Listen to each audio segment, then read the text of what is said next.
अरे बाबा, तुला कोणी सांगितलं की पाईल्स फिशर सारख्या आजारामध्ये आयुर्वेदिक उपचारांनी तुला रिलीफ मिळायला आठवडा महिने लागेल? हे अत्यंत एक मोठा गैरसमज आहे. आयुर्वेदिक उपचारांनी पाईल्स फिशरच नाही, मी तुला एक मोठी आजाराची यादी सांगतो की ज्याच्यामध्ये टॉप टू बॉटम कोणतीही तक्रार घे, आयुर्वेदामध्ये डे 1 पासून पहिल्या आठवड्यामध्ये रुग्णांना फरक पडतो. अनेक रुग्ण या गंभीर आजारांसाठी महिनोन्महिने वर्षानुवर्ष ट्रीटमेंट घेत असतात, परंतु दवाखान्यामध्ये जेव्हा आयुर्वेदाच्या येतात तेव्हा त्यांना इतका परिणाम चांगला मिळतो की त्यांना स्वतःच विश्वास बसत नाही की इतक्या लवकर आयुर्वेदानेच खरा उपचार कसा काय झाला.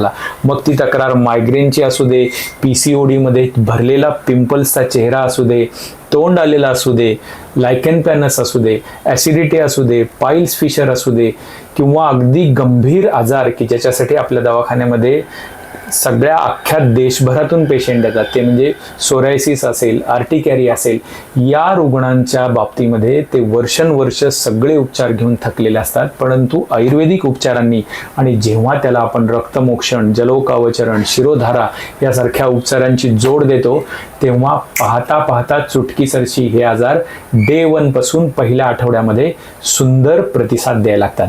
तर पुन्हा असा आरोप आयुर्वेदावरती करण्याच्या आधी तू 10 वेळा विचार कर की आयुर्वेदिक औषधं ही स्लो असतात.